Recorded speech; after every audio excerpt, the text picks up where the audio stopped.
मित्रों, राधे राधे। मैं आज आपको भक्ति में शक्ति नामक एक कहानी सुना रही हूँ।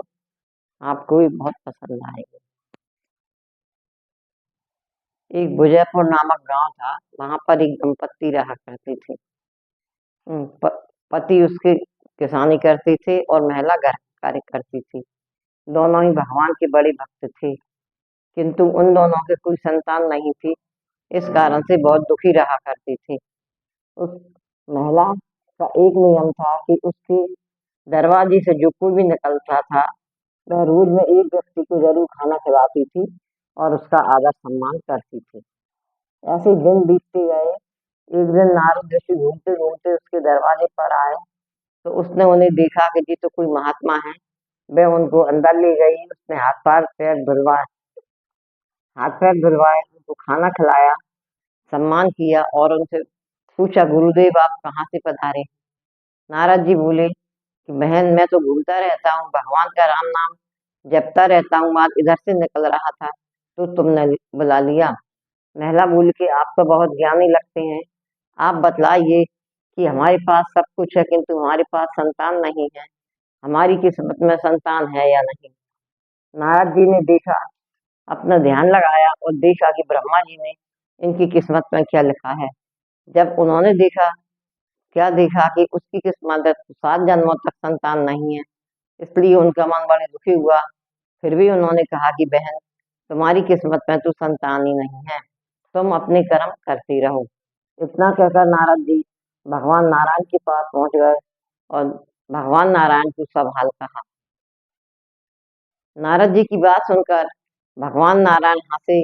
उनकी हंसी देखकर नारद जी समझ गए कि कहीं ना कहीं कुछ बात तो है, नहीं तो नारायण क्यों हंसे। मगर बात आई गई हो गई। कुछ दिनों बाद, फिर कुछ वर्षों बाद नारायण जी बोले कि हे नारद, तुम पृथ्वी लोक पर जाओ। तुमने जिस महिला को देखा था कि उसकी संतान नहीं है, उसके क्या हाल है? नारद जी बोले ठीक है, मैं जा रहा हूँ, मगर मुझे बड़ा दुख होता है कि उसकी संतान नहीं है। भगवान बोले तुम जाके तो देखो, फिर मुझे बताना। नारद जी स्वर्गलोक से भगवान का कीर्तन करते हुए, राम नाम जपते हुए पृथ्वी पर आए। और जब वे उसके गांव पहुंचे तो उन्होंने देखा कि उस महिला का घर समझ में ही नहीं आया। तब उन्होंने पड़ोसियों से पूछा कि भाई, जिस महिला की संतान नहीं थी उस महिला का घर कौन सा है? तो पड़ोसियों ने उसका घर बता दिया। जब उसके घर पहुंचे तो वहां पर उसके 2-3 बच्चे बाहर खेल रहे थे।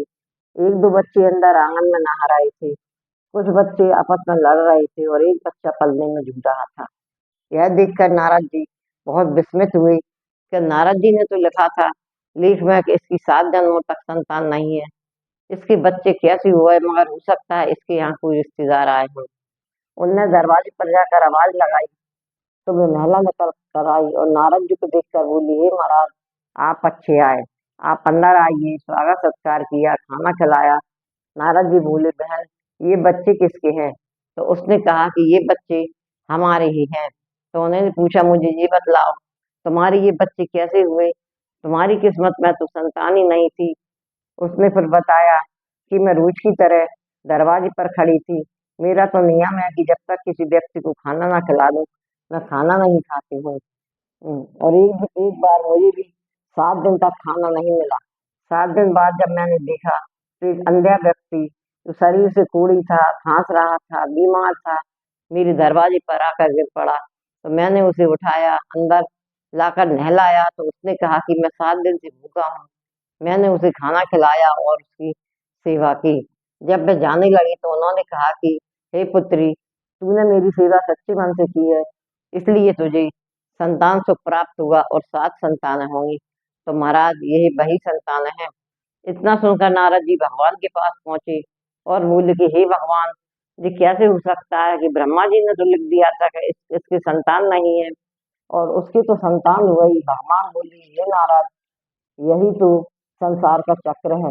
कर्म और विश्वास जहाँ होता है वहां कोई चीज संभव नहीं होती।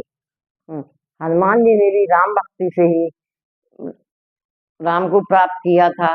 मीरा ने भी कृष्ण भक्ति से ही कृष्ण को प्राप्त किया था।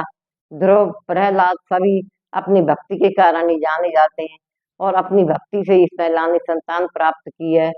तो नारद जी भी खुश हुए और भगवान की बात मानने लगे। बोलो भक्त और भगवान की जय। जय जय सिया राम, जय जय सिया राम।